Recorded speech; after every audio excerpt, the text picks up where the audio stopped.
En el capítulo anterior hemos estado viendo las técnicas conductuales y ahora lo que vamos a estar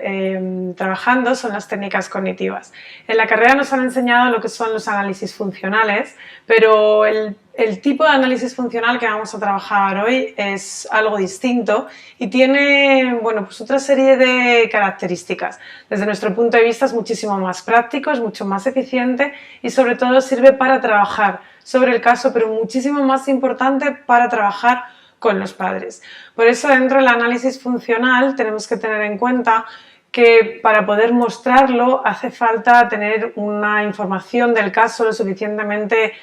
buena y exhaustiva para poder reflejar qué es lo que está pasando en la problemática de, bueno, pues de ese menor, de ese adulto o de ese sistema familiar. No obstante, sí que es verdad que los análisis funcionales pueden hacerse en distintos periodos de tiempo. Puede hacerse muy al principio, haciendo una radiografía de lo que es la problemática del caso. Puede hacerse posteriormente, intentando ver cuáles son las nuevas variables que están interviniendo o como finalización del mismo para ver que efectivamente hemos conseguido unos objetivos. Para explicaros en qué consiste el análisis funcional, vamos a tener que contestar a una serie de preguntas. La pregunta que contestamos en primer lugar es ¿qué dificultades tiene el paciente? Es decir, ¿qué dificultades tiene el menor o el adulto? O incluso, en plural, ¿qué dificultades tiene un sistema familiar? Y además, nuestro consejo aquí no es que pongáis palabras que se alejen mucho del vocabulario de esas personas, porque el análisis funcional tiene un objetivo muy claro y es que ellos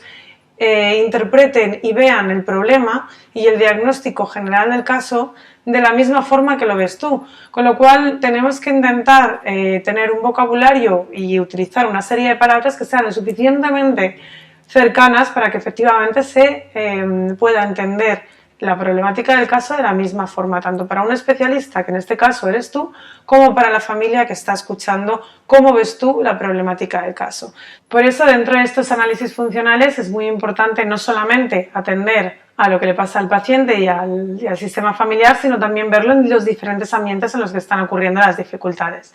Por ello, podemos contestar a la pregunta de qué dificultades tiene o qué problemáticas surgen en el paciente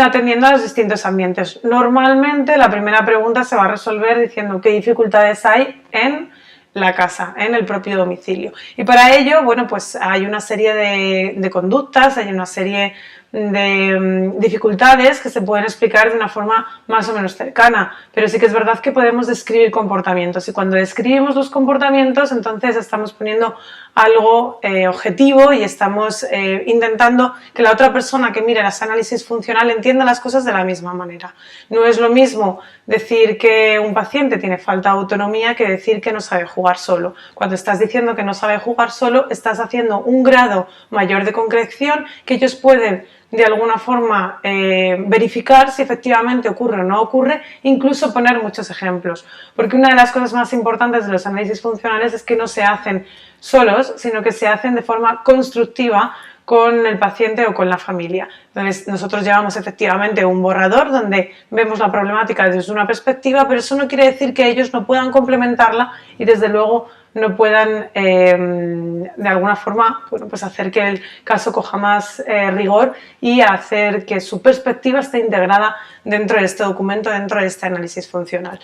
Uno de esos ambientes es el propio domicilio, pero también hay más donde puede tener el paciente dificultades. Puede ser en el sistema educativo, puede ser en el centro educativo y esa información la podemos recoger de los profesores. De la misma forma que no es igual decir que hay una falta de atención como, por ejemplo, que le cuesta hacer determinados problemas de matemáticas o que no tiene un proceso de lectoescritura adecuado a la edad. Es decir, cuanto mayor nivel de concreción y mayores ejemplos podamos sobre las determinadas comportamientos o dificultades que tiene el menor o que tiene, por ejemplo, el adulto, bueno, pues mayor nos vamos aproximando a definir claramente cuál es el caso y en qué nos estamos encontrando. Y también, además de poder ponerlo en relación a determinados ambientes, como puede ser el colegio, como puede ser el parque o como puede ser el sistema familiar, lo que ocurre en el domicilio, bueno, pues también podemos ver qué dificultades está teniendo, a lo mejor en un área concreta y específica, por ejemplo, con su hermano, cuando hay problemas de relación entre los hermanos, o por ejemplo, con su padre o con su pareja, cuando hay problemas de relación con alguno de los miembros de la familia o de otros sistemas. Una vez resuelta esta primera pregunta de qué dificultades está teniendo el paciente o la familia, tenemos que tener en cuenta que todas las dificultades se mantienen en el tiempo, porque si no, no habría de alguna forma una llamada a una ayuda externa para solucionar determinados problemas. Con lo cual, teniendo en cuenta que estas dificultades se están manteniendo en el tiempo y son las que causan mayor malestar, tenemos que tener claro que ahora lo que vamos a definir es qué está manteniendo el problema. Y aquí normalmente siempre separamos la etapa infanto-juvenil de la etapa adulta. ¿Por qué? Porque en la etapa infanto-juvenil normalmente aquellas personas que mantienen comportamientos más desadaptativos de sus hijos son los padres y las madres. Desgraciadamente no podemos decirles en un análisis funcional que ellos tienen la culpa, porque no es una cuestión de echar la culpa de los determinados comportamientos, pero sí que tienen la responsabilidad de poder cambiarlo y de poder reubicarlo hacia una forma mucho más adaptativa. Por lo tanto, cuando estamos viendo qué dificultades tiene el menor y cómo se mantienen esos problemas, tenemos que poner cómo mantenemos esos problemas, pero de una forma positiva. Es decir, si un determinado paciente, por ejemplo, no se abrocha los botones de la camisa o no se abrocha los cordones de los zapatos, y eso es claramente una falta de autonomía, en el mantenimiento del problema podemos ponerlo en positivo y decir que hay que educar y hay que enseñar a que se produzca una conducta autónoma en lo que viene a ser abrocharse los zapatos. Y esto es algo muy trivial, pero cuando estamos haciendo cosas muchísimo más delicadas, como por ejemplo dormir solo o como un problema de neuresis, hay que tener en cuenta cómo se dicen las determinadas palabras, sobre todo un vocabulario muy cercano, muy constructivo y muy positivo para que ellos puedan ver que no solamente son los que mantienen el problema, sino que efectivamente son los que pueden cambiarlo hacia una determinada dirección. Y es exactamente igual cuando pasa con adultos. Lo que pasa es que en adultos además también tenemos que tener en cuenta que son ellos los mismos los que pueden mantener su problemática. ¿Por qué? Porque hay reforzamientos secundarios que están implícitos en determinados problemas, como son aquellas personas que se sienten muchísimo mejor cuando les hacen más caso o cuando obtienen un beneficio secundario como una llamada de atención o como pues un cuidado, ¿no?, más personalizado debido a la problemática que tienen. Con lo cual muchas veces hay que, en ese análisis funcional, decirle al paciente que efectivamente él también es causante de lo que es mantener su problema y por lo tanto también es la persona que va a salir de esa problemática y que puede cambiar su comportamiento de forma más adaptativa. Hay muchos ejemplos que os puedo poner, están recogidos en el análisis funcional que tenéis en los materiales, entonces podéis ver una serie de ejemplos y evidentemente si tenéis alguna duda siempre podéis consultar. En el mantenimiento del problema no siempre suele haber un sistema que de alguna forma lo mantiene, sino que puede haber determinadas personas que mantengan ciertas dificultades. Por eso normalmente el análisis funcional, como habéis visto, tiene dos bloques. En un primer bloque están las dificultades colocadas por orden de prioridad o sobre todo también por tipo de ambientes, y luego en el lado continuo tienen el mantenimiento de los problemas, de tal manera que normalmente suele haber una relación. Una determinada dificultad se mantiene por unas determinadas características. Otro de los pilares fundamentales y el segundo más importante dentro de un análisis funcional es describir el plan de tratamiento. En el plan de tratamiento tenemos distintas columnas. Pueden ser más o pueden ser menos dependiendo de cada intervención. Esto es un análisis funcional tipo que luego hay que adaptarlo muchísimo a lo que viene a ser el caso. Entonces, un pilar fundamental y una columna central fundamental del plan de tratamiento somos los propios especialistas, sois vosotros los que estáis en el domicilio guiando la intervención del tipo que sea, con lo cual tenéis que poneros como gran parte de agente de cambio de todo esto, como una persona muy importante que va a guiar una intervención psicoeducativa o psicológica, pero sobre todo tenéis que escribir, y una vez más con unas palabras que puedan entenderse lo suficiente y complementarse también si el paciente quiere efectivamente trabajar otros aspectos que nosotros no hemos tenido en cuenta, un vocabulario muy sencillo que conecte directamente con la familia o con el paciente para que puedan entenderse cuáles son esas dificultades y cómo tú vas a atajarlas y cómo vas a resolverlas. Pero no solamente está ese pilar fundamental, sino que también tenemos que tener en cuenta que hay personas alrededor de ese paciente, y con la etapa infanto-juvenil normalmente son padres y madres, que son agentes de cambio continuamente. Siempre hemos comentado que nosotros, cuando nos viene un determinado paciente y nos dice: bueno, mi hijo tiene una serie de dificultades, por favor ayúdenle, y luego ya me dicen cómo, bueno, pues cómo va o cómo evoluciona, nosotros siempre tenemos en cuenta que esto lo vamos a hacer entre todos, todos vamos a ir hacia una dirección, y aquí todo el mundo es agente de cambio, incluso los padres aún más, porque son modelos continuos las 24 horas. Y si ellos están mucho más tiempo con sus hijos que los que podemos estar nosotros, que son 2 días a la semana, 1 hora de intervención, o 1 día a la semana, o a lo mejor en algunos casos 1 vez cada 15 días, dependiendo. Entonces hay que tener en cuenta que otra columna fundamental que veis en el análisis funcional es que haya agentes de cambio que puedan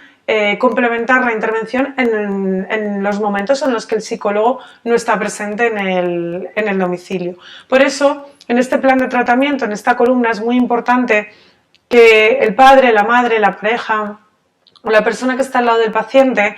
pueda confiar en el tratamiento psicológico y en la intervención, y pueda confiar también en ella misma como agente de cambio. Son 2 premisas que, si no se cumplen las premisas que se establecen aquí como prioritarias, es muy difícil que la intervención pueda llevarse a cabo. Si no hay una confianza en las técnicas de intervención y en el especialista, y no hay una confianza en nosotros mismos como agentes de cambio que pueden cambiar determinadas conductas o determinados comportamientos o pensamientos en nuestros hijos o en nuestra pareja, bueno, difícilmente vamos a poder continuar con una intervención cuyas características ayuden a conseguir unos objetivos. Y luego, otro pilar fundamental es cumplir las pautas del tratamiento que se están llevando a cabo, las recomendaciones terapéuticas que estamos continuamente trabajando mes a mes, y las técnicas que tienen que llevar a cabo ellos de una forma más autónoma. Y por último, hay una tercera columna que veis que está también mencionada. En este caso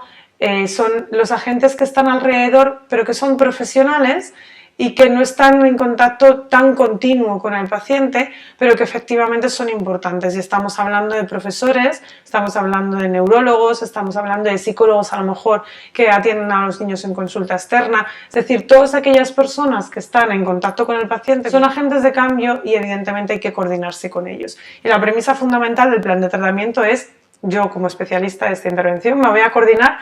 con otros profesionales que están alrededor. Luego, efectivamente, dependerá, bueno, pues de muchos factores que podamos llevar a cabo esa intervención multidisciplinar o no que tanto deseamos. Pero sí que es muy importante tenerla en cuenta y valorarla ahí. ¿Por qué? Porque puede que hay familias y pacientes que no estén de acuerdo en que te coordines con otros profesionales. No son la mayoría, pero sí que es verdad que, pues bueno, dentro de tu intervención tú lo mencionas, y luego tenemos que ver cuál es la forma en la que eso se puede llevar o no se puede llevar a cabo. Y por último, en el análisis funcional tenemos 2 grandes columnas en esa tercera hoja, donde ponemos un pronóstico sin tratamiento y un pronóstico con tratamiento. Y el objetivo fundamental de poner esto es que tienen que proyectar a futuro qué puede pasar si estas dificultades no son tratadas, y qué puede pasar si efectivamente les estamos poniendo un remedio. Y en el pronóstico sin tratamiento hay que ser bastante claro, y hay que poder hacer una profecía bastante exacta. Y es muy probable que niños que tengan una falta de autonomía en una edad temprana luego tengan problemas emocionales en una edad más avanzada, en la adolescencia, y posiblemente problemas de inseguridad, de autoestima y de autoconfianza en una etapa todavía más avanzada, o aquellos niños que tienen falta de relaciones sociales luego tengan trastornos antisociales. Es decir, tenemos que saber qué es lo que va a pasar a un futuro si no ponemos remedio a las dificultades por las cuales nos han llamado. Y de lo contrario, también, por otro lado, hay que ver cuál es la proyección más positiva. Es decir, si estamos trabajando esto, estamos previniendo muchas conductas